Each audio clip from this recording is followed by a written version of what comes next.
Are you all set? You all ready? My name is Lee Merritt, L-E-E-M-E-R-R-I-T-T, acting civil rights attorney on behalf of the family of Jonathan Price. Directly to my left is his father, Junior Price. We're surrounded by other members of his family that I want to enumerate, but as they speak, I'll allow them to introduce themselves if they so choose to. We're not here for a long statement. This family is actively grieving the loss of Jonathan. They're preparing his homegoing services as we speak. They are grappling with the reality that they're never going to see Jonathan again in this lifetime, and it's very difficult for this family.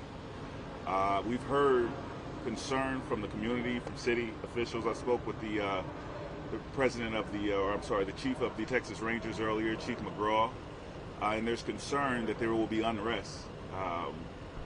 This family is most concerned, the most pressing. I think the best way for this community to avoid unrest or any further complication is to immediately arrest the officer responsible for the murder of Jonathan Price. That is step one. If this community, if the city officials, if the Texas Rangers, if law enforcement is concerned at all with the peace of this family, then they can take one step in the proper direction, which is treating the man who gunned him down feet away from where we stand now like any other criminal suspect, indicting him. We're speaking with the Hunt County District Attorney's Office later today. We want to have access to the information that they have. Right now, everything that we've heard is based on rumor and innuendo. We want to see a copy of the video. We want to see the official police reports, which we haven't seen yet. We want the officer officially named, identified, and arrested. Of course, he should be fired, but that should be the least of his concerns. He should be arrested and, as quickly as possible, indicted on charges of murder. The people that you see standing behind me speak with one unified voice in that regard, and they speak for this entire community. We are angry. We are upset that hasn't happened yet. It is the very least that can be done for this family, that an arrest be made and to get us moving towards a proper prosecution and an appropriate sentencing. At this time, we'll take questions. Lee, you said it yourself, we've heard people talk. Is there anything, there has to be video here, we understand maybe an officer has a body cam video that documents what actually happened, that defines it as an offense as opposed to an officer using deadly force the way officers can use deadly force? Our investigators have found that there is video here. Oh, wait.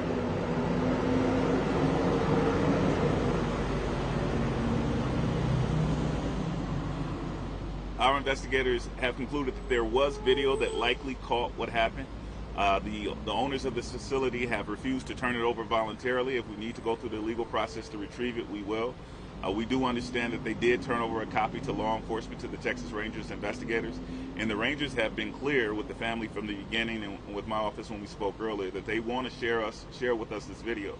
Whether or not that will be made public is actually not a concern of the family.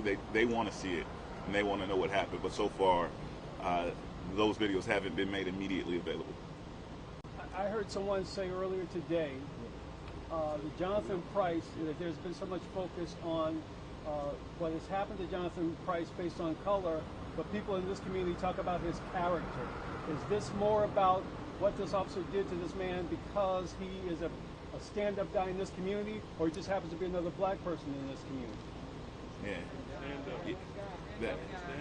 Everyone in this community will echo that this shouldn't have happened to Jonathan because of the character that he had. However, this shouldn't happen to anybody. And it happens far too often to unarmed black men, particularly in North Texas.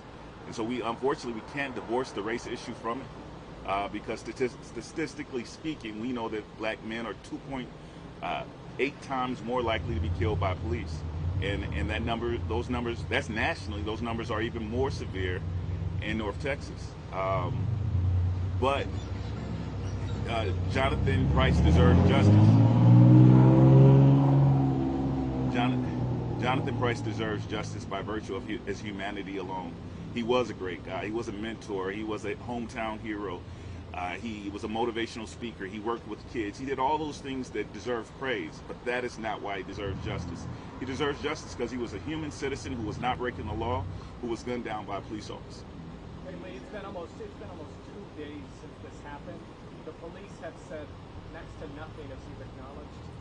In your role, how frustrating is that? They haven't even said that Jonathan Price is dead as a result of this officer involvement. The initial report reflects the lack of transparency in police investigation that we have all grown accustomed to. And for these families who are not accustomed to being that kind of dismissiveness, they deserve to know every detail about what happened, and they need to know it immediately. And allowing them to enter this period of funeral arrangements without knowing exactly what happened to them is a cruel form of punishment that is directly at this family. This family deserves better. What are they telling? They're not telling us anything. When I spoke with the chief earlier, he let us know that he did see the video. He did say that he was not happy with what he saw, and that he would meet with the family as quickly as possible, and that was about as specific as he became. He was not happy because of the officer's actions? Because of the officer's actions. Mr. Price, can you share with us what your family was told about this situation? We've heard it from other people, but what has this family been told about what happened to your son here? Nothing. Nothing. Come up to the microphone. There you go. I hadn't been told anything.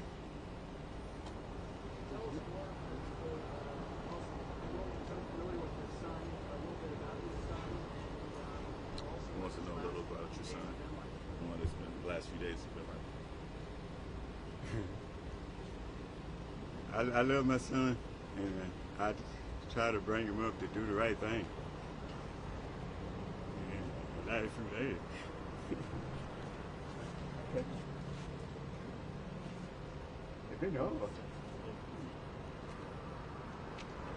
It's been a rough past few days, is what he was trying to say. Any other questions? All right, I'm going to pass the microphone over to the leader of the Next Generation Action Network, Dominique Alexander. He'll be followed by Lashadian Shimwell, City Council member from McKinney. Thank you. I would like to start off by just saying that the Next Generation Action Network, and I know the activism community across this country, stands with this Price family.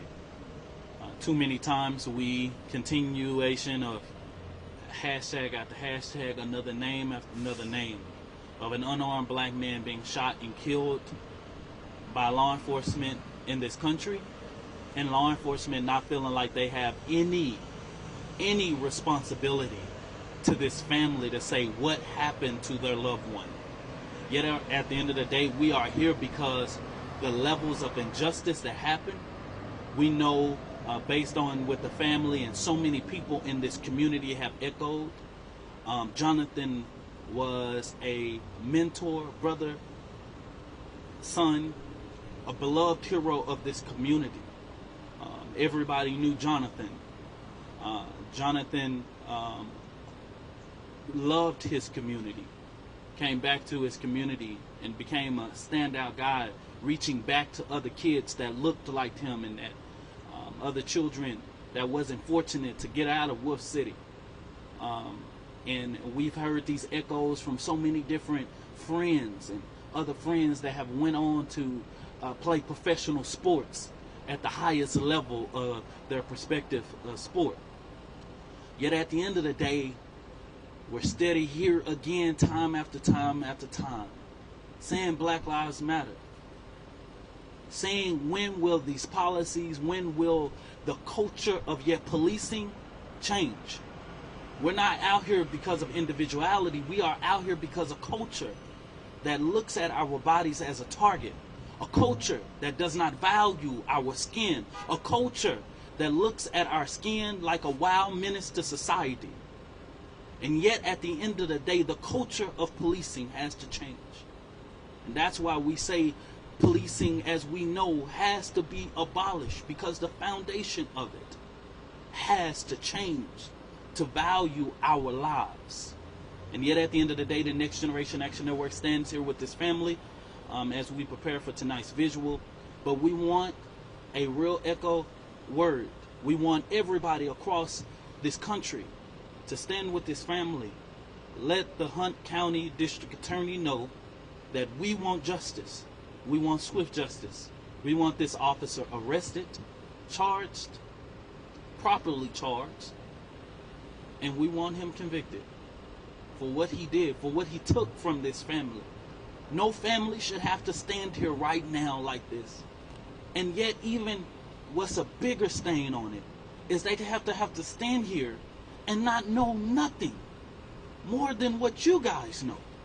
Not know anything other than the fact that they know their baby is not coming home. No person, whether they black, blue, green, or white, should have to deal with this. But just overwhelmingly in America, black people have to deal with this. I pass it over to Councilman Shimwa.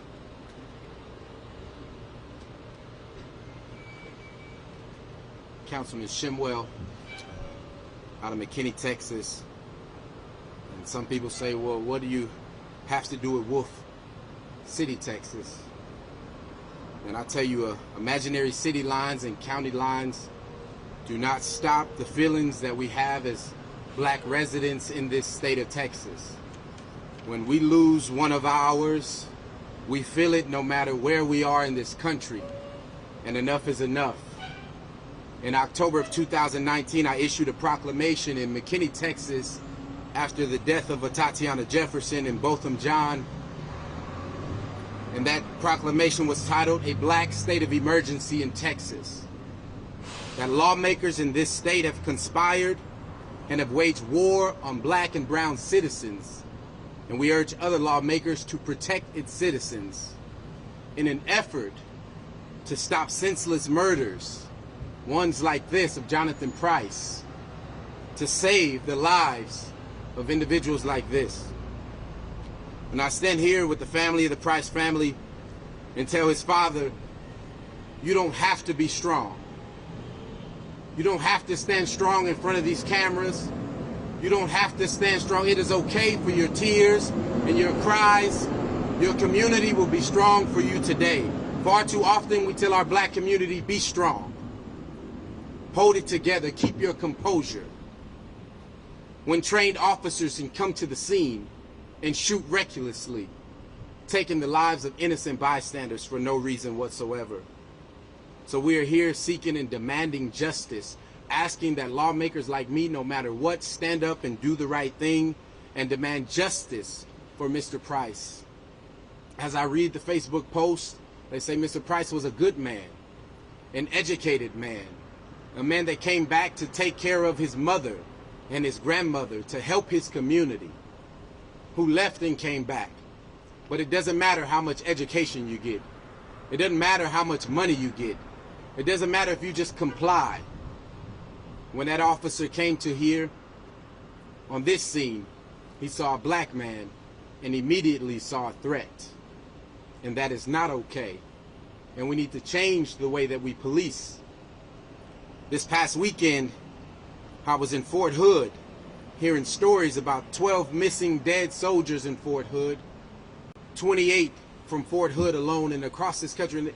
And it had me thinking about the murder, the rape of these soldiers, these dead soldiers that can't speak for themselves. And then it had me thinking about how we perpetuate that same, because these soldiers then become our police officers. And you have a murdering and rape culture in our military, and then they come over and they get extra points to become our police officers. So we perpetuate a murdering and rape culture in our police departments, and then we wonder how our Jonathan Prices, our Botham Johns, our Tatiana Jeffersons, our Darius Tarvers, our Kathy Jo Howard Kalimas end up hashtag after hashtag after hashtag. Enough is enough. There is a black state of emergency in North Texas, and we must stand up. We are demanding justice for Jonathan Price. And we are here, and we will be here until we get justice. Mr. Price, what do you want to see happen? I wanted to see the man get what coming to him, what he's supposed to have for killing my son. Do you want more information right away from investigators? Yes. It'd have been nice if I'd have heard anything. I hadn't heard anything. Yeah. I came up here and seen my son laying there, fighting for his life. And they wouldn't let me get close to him. I told them they need to let me talk to him, but they wouldn't even let me do that. And when they carried him away, from my experience, seeing that he would already had passed.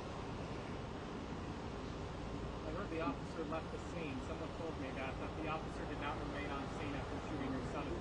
Did you witness that at all? No, he hadn't left because I spoke to him.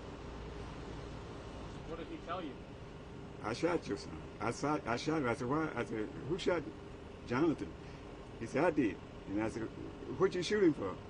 We were right along there. And my son was laying down. What did he say?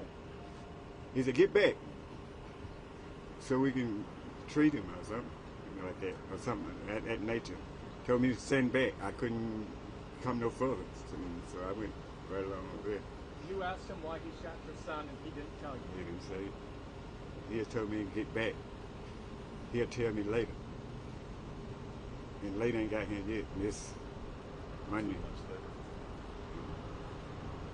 All right, have one more member of the family who's going to speak, and then we'll go. My name is Clarence Fields. CLARENCE FIELDS. I'm the uncle. Like everybody said, Jonathan was a good man. He didn't bother nobody. He'll do anything for anybody. This is a small community. We know each and everybody. I got a bunch of white friends. If I need anything, I can go over there. I can eat, I can sleep, and it's the opposite too. But we do need justice.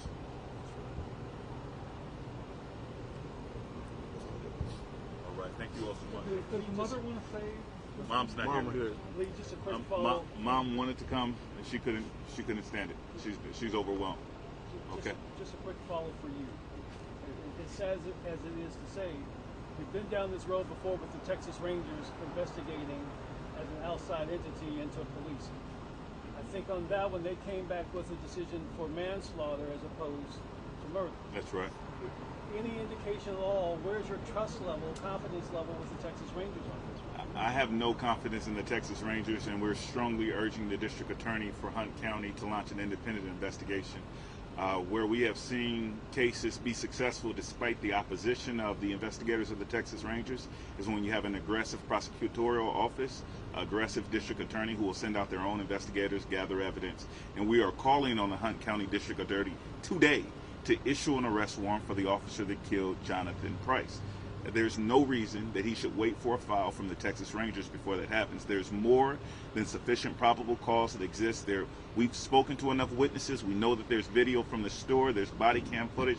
If he looks at that video today, which he should have looked at it 2 days ago, he could issue an arrest warrant, and we're expecting that. Noble Walker. Noble Walker. Noble Walker. What are you planning for tonight? Tonight, the community is planning a peaceful visual to commemorate or to memorialize our brother Jonathan Price. There will be friends and family of all races gathered here to remember him for what he's worth. And for what it's worth, I spent all night scanning his social media, and he was somebody who believed in equality. He was not a divider. He paid attention to the protests that was going on across the country, and he didn't believe that Royce City was above any of that. He didn't believe that his community was above the protests, but he believed that his community could stand together for justice, and that's what we expect for him. Okay. Do you know? I know they haven't released this officer's name. to your knowledge, since it's a small community, that this officer is from this community as well? No. What's your message to the gas station who has video of this and is yet to release it? Well, you know what? My office is writing a letter to the owner of the gas station demanding the release of that video. They've turned it over to the sheriff's department. Well, the sheriff's department's officer was responsible for killing Jonathan Price. In other words, they turned the evidence over to the defendant, but not to the family who lost the loved one. That is incomprehensible. It's not what's required by law. If law enforcement instructed them not to share that evidence with the family, then shame on law enforcement. But we expect transparency, and right now they are complicit in a cover-up, and we expect that video. We heard Jonathan is actually trying to help someone out here. Is that what witnesses told you, or are you still trying to piece it together? Yeah, every witness, and I've spoken to half a dozen witnesses at this point who are actually physically present, including the young man who was present with Jonathan at the time that he was killed, and there was a domestic dispute. Mr. Price did not become violent, but there was a male who was aggressive towards a woman. He intervened, and the situation was resolved before law enforcement arrived, according to witnesses. Why this officer still felt the need to tase and shoot Jonathan is beyond comprehension. To be clear, Jonathan was almost a hero in that he stepping in a domestic violence situation when he was shot and soon later shot. John, true to form and true to what everyone has said about him, he wouldn't allow a young woman to be abused in front of him. And so he was a hero. He stepped in to intervene, and as a result of a police officer's response, it cost him his life. And we know he was tased first? We know that we don't know anything. The truth is, we won't know until the evidence is turned over to us. Witnesses have repeatedly stated that he was first tased and then shot. Law enforcement, when I spoke to the Rangers earlier, they confirmed that as well. So was he down already when he was shot? I don't know that. Okay. My understanding is that according to witnesses, his hands were up when he was shot. Thank Okay. you. I was told that the officer, maybe due to the small town, may have even known Jonathan. Do you know if they knew each other by any chance? I mean, I think small town. He worked for the city. We don't know affirmatively that they knew each other, but they both worked for the city. So Jonathan worked for the city. He worked for the county. There's a possibility in a town of 1,400 people that they may have come across each other before, but we don't know that. Which department did he work for? Do you guys know? What did Jonathan work for? He worked for, excuse me?